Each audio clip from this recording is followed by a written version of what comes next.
I wanted to spend some time talking about how to convert between concentration units. This is something that will be the most challenging thing that you've done so far this semester, certainly. So I want to show you how to do that, give you some tips, some strategies, and then we'll do a practice problem, 2 practice problems at the end of that. So I don't want you to get discouraged, but it's not the easiest thing to do.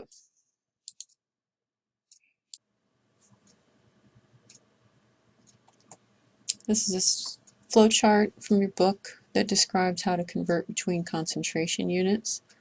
And it's a good idea to sort of think about these pieces as you're converting from one unit to the other. The 2 boxes in blue that are shown here, molality and molarity, this shows how to convert between those 2.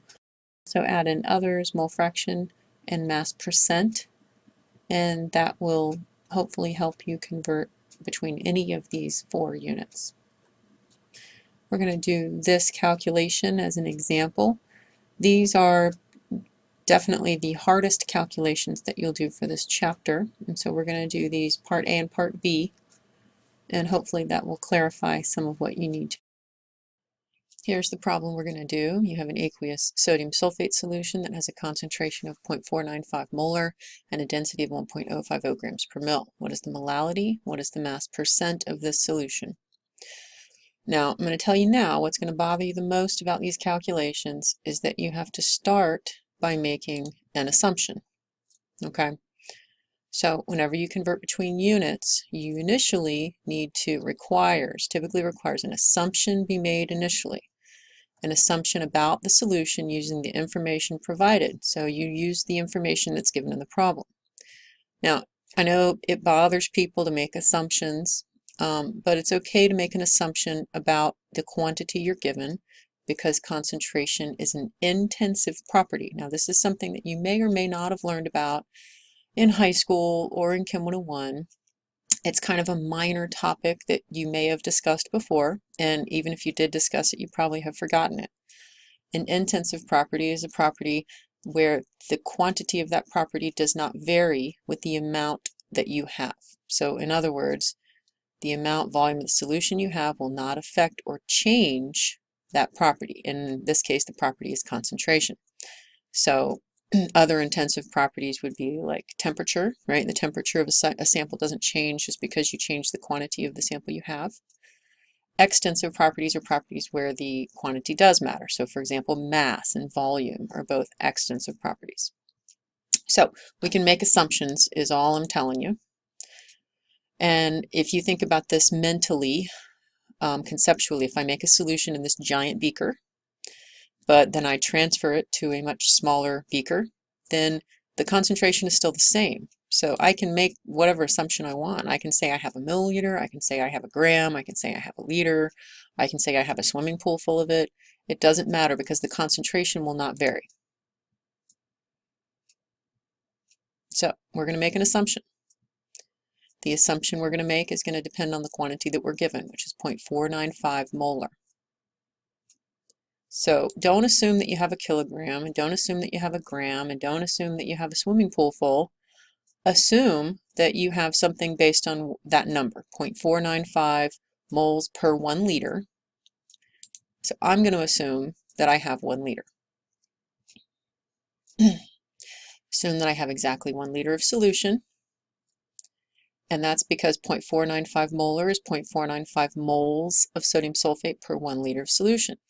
That means that if I have a liter, I must also have 0.495 moles of sodium sulfate, right?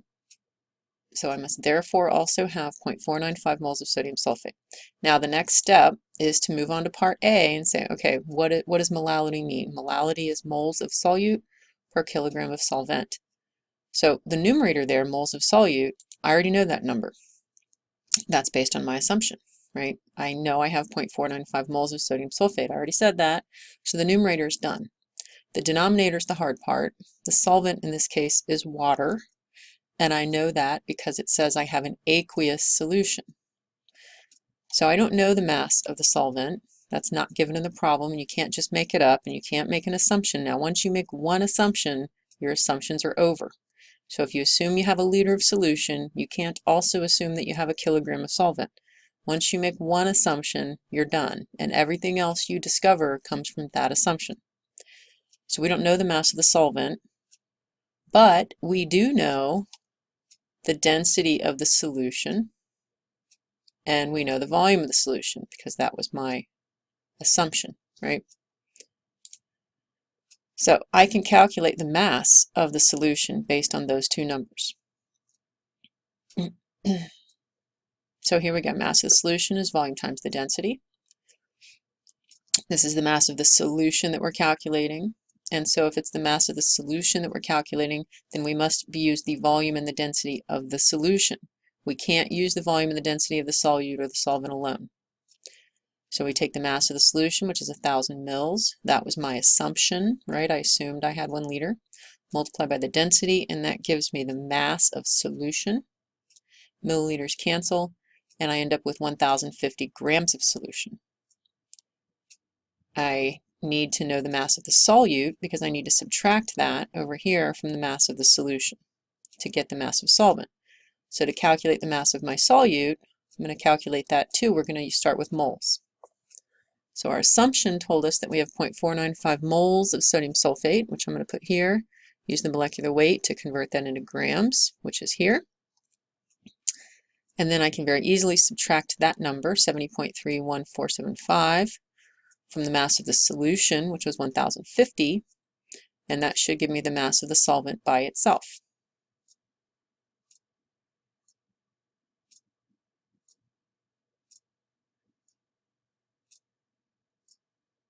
And that's here, 979.68525. Way too many sig figs, but we'll round it at the end. Now we're going to plug those back into our molality formula. That's the denominator.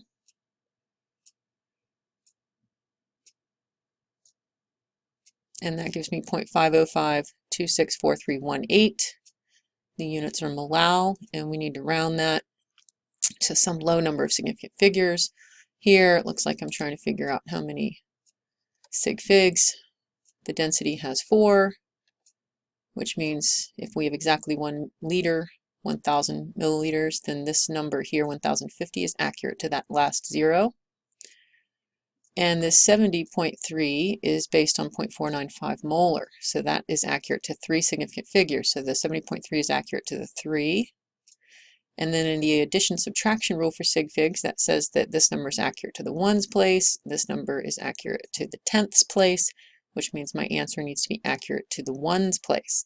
So now this intermediate calculation we did, this 979, this is only accurate to 3 significant figures, as is the numerator. That was given in the problem. So this is 3 sig figs in the numerator, 3 sig figs in the denominator, which means we're going to need 3 sig figs in our answer, 0.505 molal.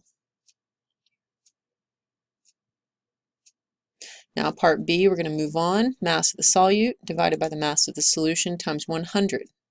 So the first step is always going to be to write down the formula. We just calculated the mass of the solute. That's the 70.3 number. And we also just calculated the mass of the solution. We did that earlier in part A. So here we just need to plug those numbers in. That's there. The mass of the solution we also calculated, and that's also right up here, 1,050. So we just plug those numbers in, multiply by 100, and that gives us 6.69 with some more digits. And it looks like we again have 3 significant figures. But that 6.6966, etc., is going to round to 6.70%.